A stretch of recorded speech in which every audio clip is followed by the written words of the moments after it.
Hello friends, welcome back to trading with peace and I hope you guys are trading with peace. इस video में हम बात करने वाले हैं कोचिन शिपयार्ड के स्टॉक को लेके।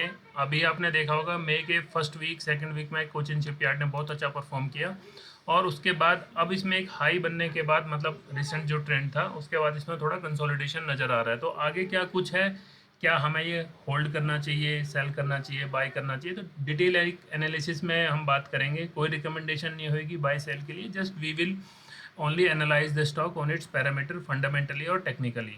तो ये मैंने लॉन्गर टाइम फ्रेम का चार्ट खोला हुआ है 1 वीक का। अगर आप 1 डे का देखोगे तो बहुत काफ़ी अच्छी रैली आई है इसमें। अगर हम रैली की बात करते हैं इसमें तो आप लोग देखोगे 1400 के आसपास जब स्टॉक था, यहाँ से एक शार्प 600-700 पॉइंट की रैली आई है। देखो 1400 से 2100 के करीब, यानी ऑलमोस्ट 2200 को टच करने के लिए आप मानोगे 700 पॉइंट की बहुत जल्दी 2 4 5 6 7 ट्रेडिंग डेज में आपको ये 700 पॉइंट इसने कवर करके दे दिए।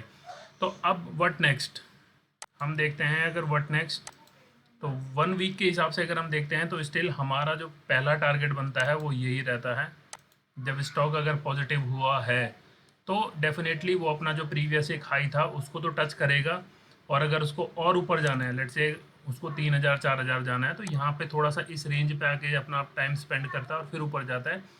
तो हम इसको एक बहुत बहुत ही अच्छा हेल्दी ब्रेकआउट और एक अच्छी रन मानेंगे।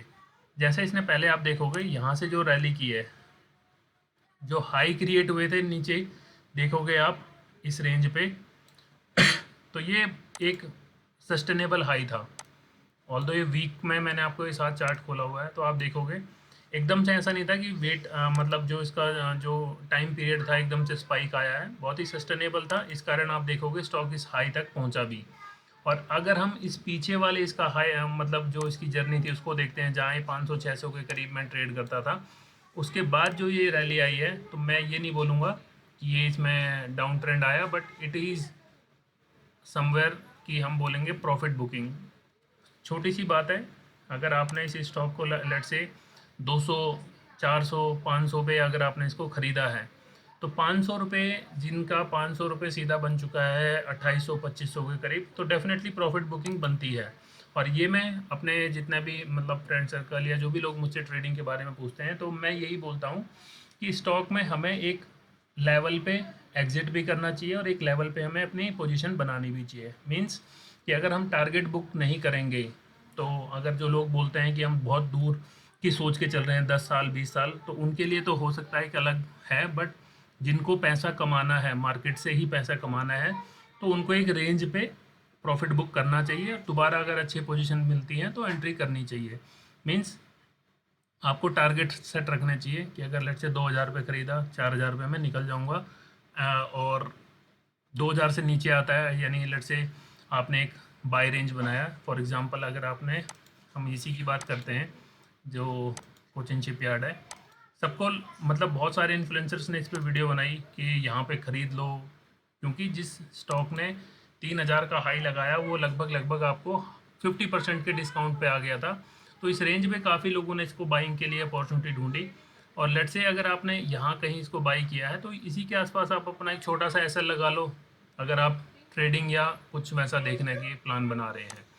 तो अगर हम अब बात करते हैं इसको आगे के लिए कि कोचिन शिपयार्ड में आगे मुझे क्या नज़र आता है, तो 1 डे के हिसाब से अगर मैं आपको बताऊं,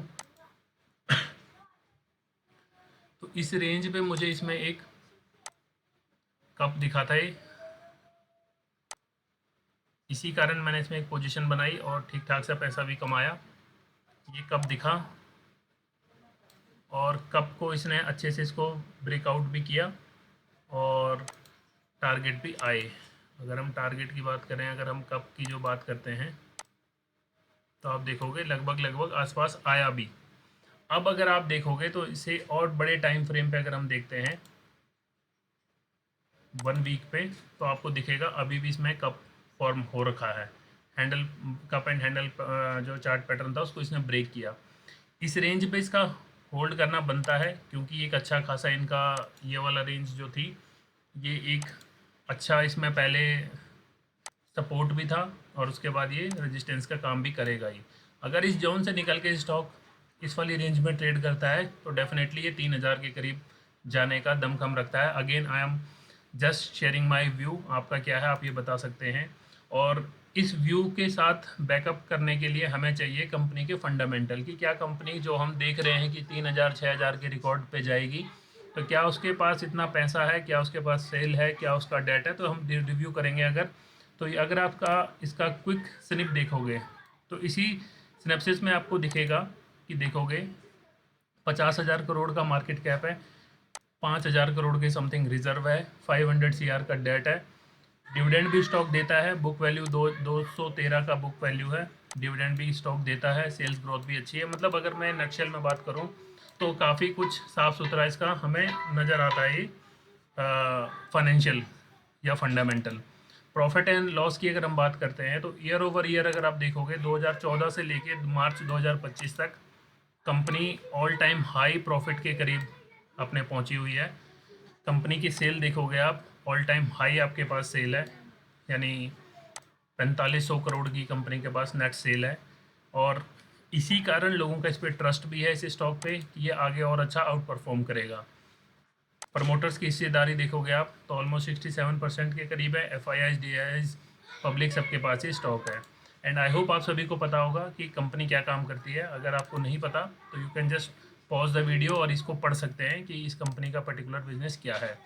तो नटशेल यही है। अगर हमने इसमें पोजीशन बनाई है 1400 के करीब 1500 के करीब, तो एक टाइम देंगे अच्छे रिटर्न के लिए और एक डिफाइंड जहाँ पे हमारा रिस्क मैनेजमेंट है, अगर उसके आसपास स्टॉक आता है। कई बार क्या होता है कि हम 2000 पे प्रॉफिट बुक नहीं करते, बट हाँ 1600 पे करना पड़ जाता है क्योंकि हमारा वो ब्रेक इवन था। अगर उससे नीचे जाएगा तो हम एक बार एग्जिट होके फिर दोबारा अगर अपॉर्चुनिटी मिलेगी तो हम उसमें दोबारा देखते हैं। तो ऐसी कुछ एक स्ट्रेटजी आपको भी अपने लिए बिल्ड करनी पड़ेगी और उसके अकॉर्डिंग आप इसमें ट्रेड कर सकते हैं। तो थैंक यू सो मच, मिलते हैं नेक्स्ट वीडियो में। Till then trade with piece.